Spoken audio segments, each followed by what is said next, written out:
Peace to everybody, back with another video. This is Brian Dennehy, burly actor in First Blood, Cocoon, and Death of a Salesman, dies at 81. And as you can see here is Brian Dennehy himself, who had passed away.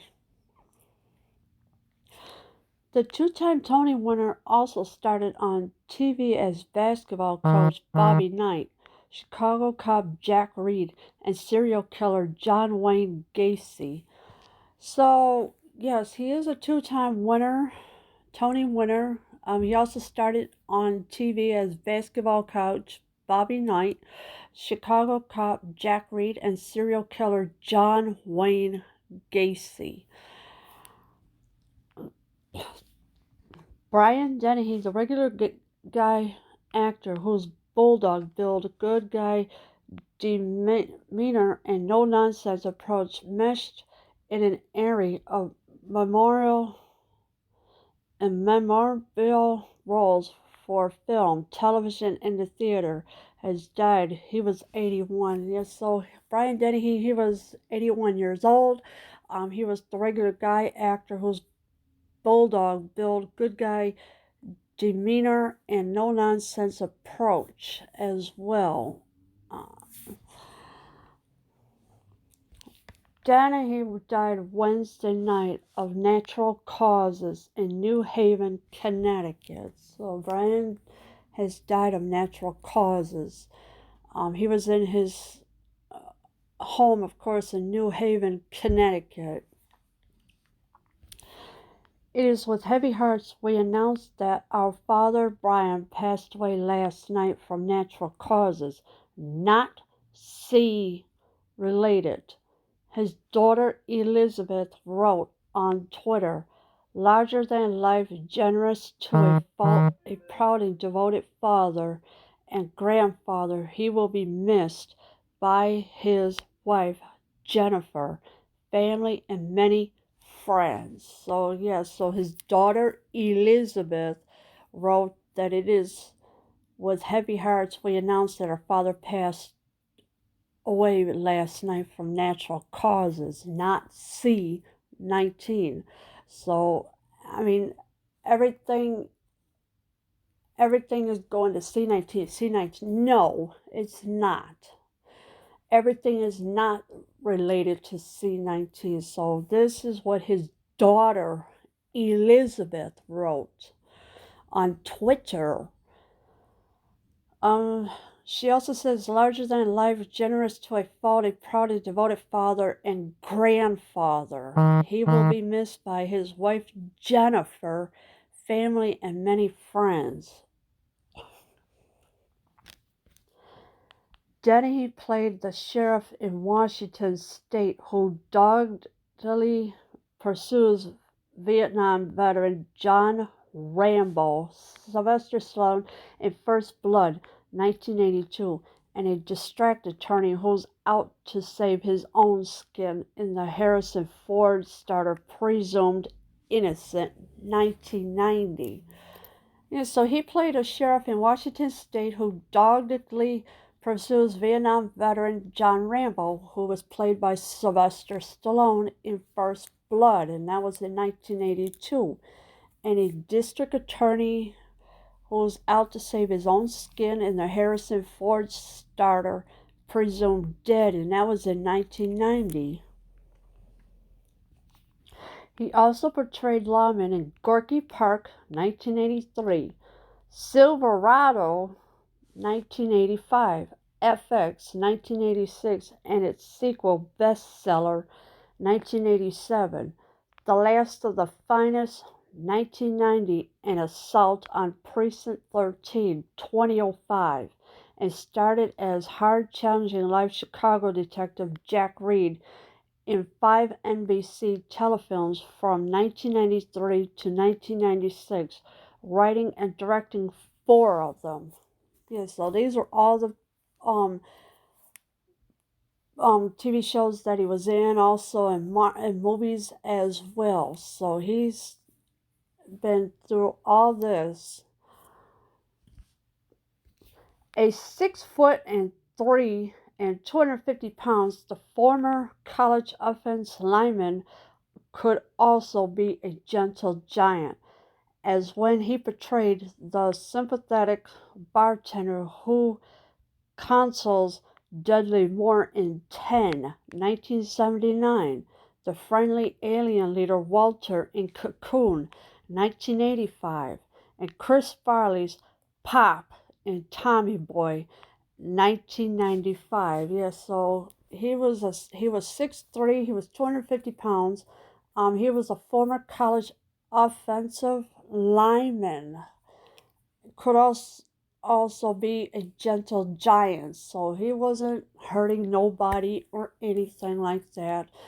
As he once portrayed the sympathetic bartender who counsels Dudley Moore in 10, that was in 1979, and of course the friendly alien leader Walter in Cocoon, that was in 1985, and Chris Farley's Pop in Tommy Boy in 1995 as well.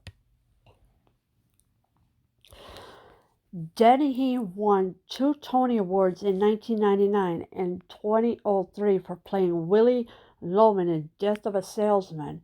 He was the 4th actor to play the iconic role on Broadway, and Tyrone in Long Day's Journey into Night. Yes, so Dennehy won Tony Awards in 1999 and 2003, so he's done pretty good for himself. He also for playing Willie Loman in Death of a Salesman. So I have never seen that movie, but I'm pretty sure it's a good one. If I find it, I'll watch it, but if I can't, well, I'm out of luck. In the former, the imposing actor displayed a grand emotional expansiveness that matches his mental physique. Ben Brantley wrote in his New York Times review, "Yet these emotions ring to unerringly true, that Mr. Dennehy seems to kidnap you by force, trapping you inside Willie's sight." Yeah, so it was in the former, the opposing actor displayed a great emotional expansiveness. That's all he did. And of course his mental physique. Ben Brantley wrote in his New York Times review. He also starred opposite Christopher Plummer in a 2007 Broadway reveal of Inherit the Wind. So yeah, he was also starred the opposite of Christopher Plummer as well.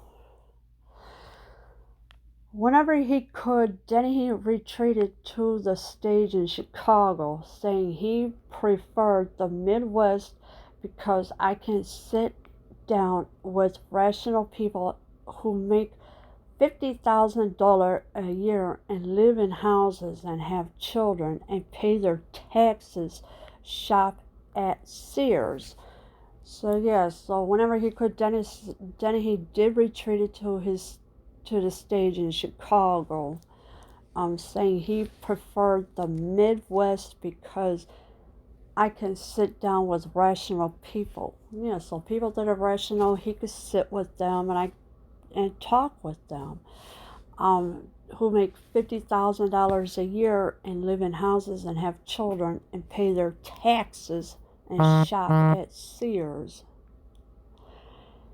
He said he chose to live on a farm in northeast Connecticut because the biggest celebrity in his town was the guy who played Big Bird. Yeah, so he was living on a farm in northeast Connecticut because the biggest celebrity in his town was the guy who played Big Bird.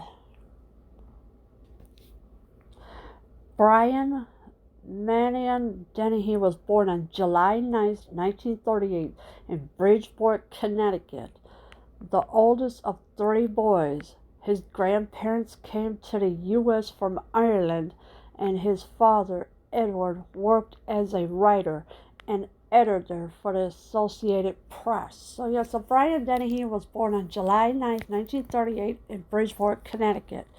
He is the oldest of three boys. His parents came to the U.S. from Ireland, and his father, Edward, also worked as a writer and editor for the Associated Press as well.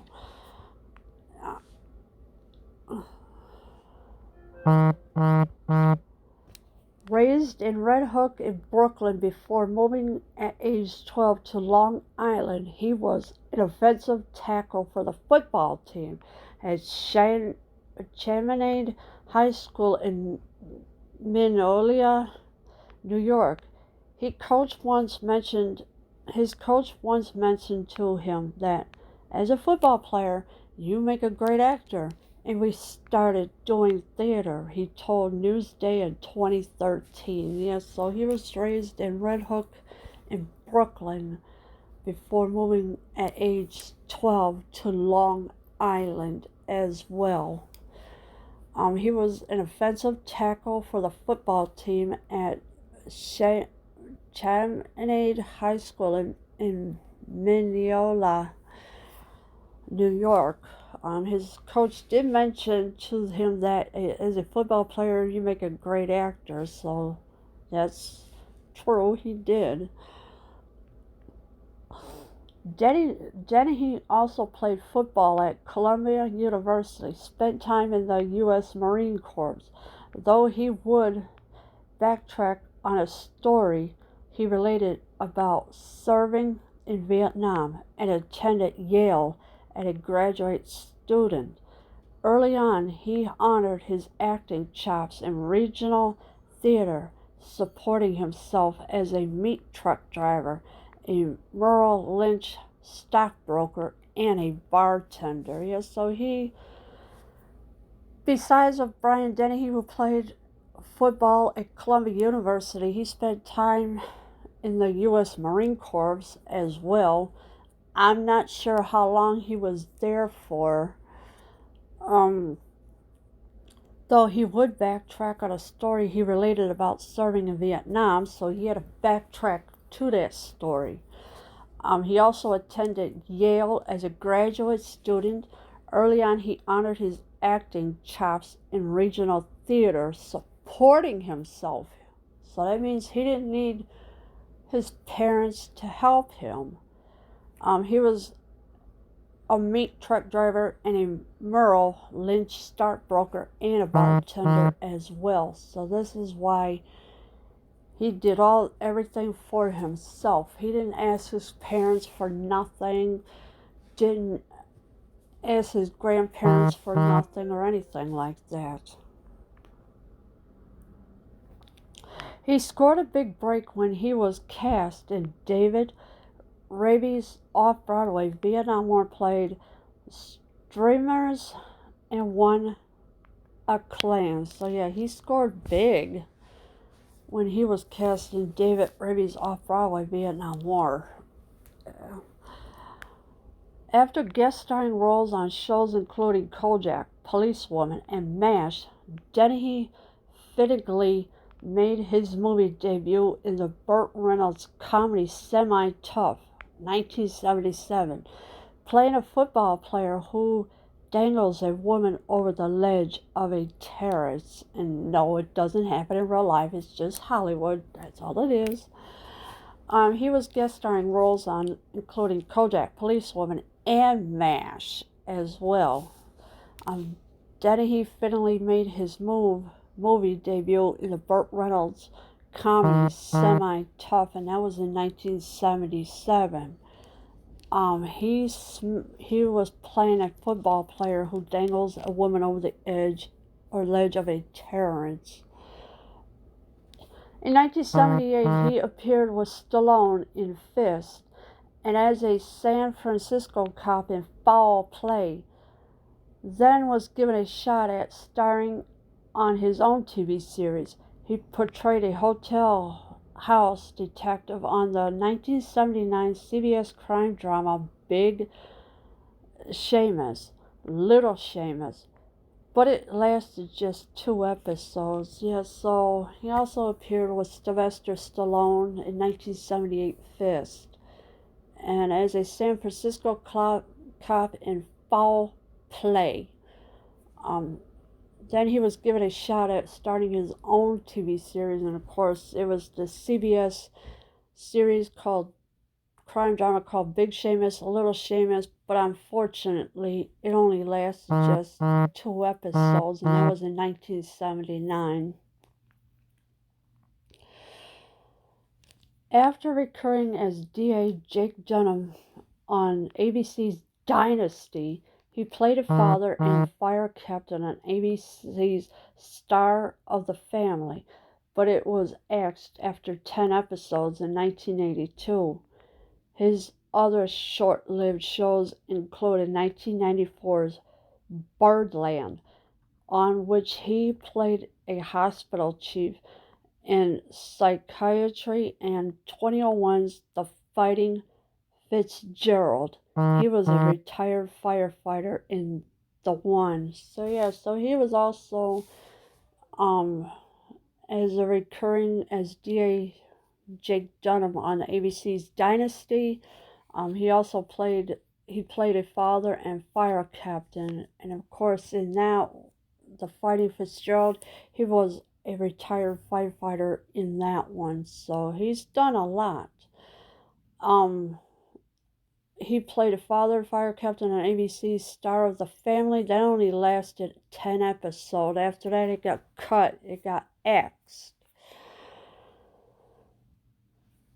Dennehy had more television success in one-offs, collecting 5 Emmy nominations for his work in telefilms and miniseries. He received one for Showtime's film Vision of Death of a Salesman, and one in 1992 for starring as a serial killer John Wayne Gacy in Fox's To Catch a Killer. So yeah, so Dennehy has more television success in one-offs. He collected 5 Emmy nominations for his work and telefilms as well, and miniseries.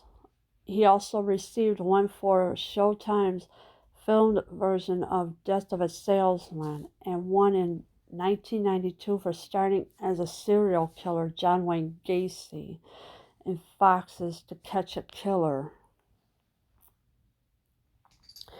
He also delivered a fiery portrayal of college basketball coach Bobby Knight in the 2002 ESPN movie A Season on the Brink, based on the John Feinstein book. Yeah, so did he did play a basketball coach called Bobby Knight in 2002 ESPN movie A Season on the Brink. More recently, Dennehy has had recurring roles as an Irish mob boss on Public Morals, a sheriff on Hap, and Leonard, and a KGB agent on the Blacklist. So that's what he had more recently. Dennehy had recurring roles as an Irish mob boss on Public Morals. His expansive resume also included the films Never Cry Wolf, 1983, Legal Eagles, 1986, good movie, The Belly of an Architect, 1987, one of his favorite films, Return to Snowy River, 1988, Gladiator, 1992, The Stars Fell on Henrietta, 1995, Romeo and Juliet, 1996, She Hate Me, 2004, Righteous Kill, 2008, The Next 3 Days, 2010, Knight of Cups, 2015, The Seagull, 2018, and Driveways, 2019. So these are all the movies that he was in with, and he's done good for himself, playing all these roles that he had been in. Survivors included his second wife and his children, Elizabeth, Kathleen, Cormac, and Sarah. So he was survived by his second wife and his children, Elizabeth, Kathleen, Di, and Cormac, and Sarah. My heart goes out to his family and his children and friends. May they find peace in their hearts, and may their hearts heal. Leave your comments below. I am out.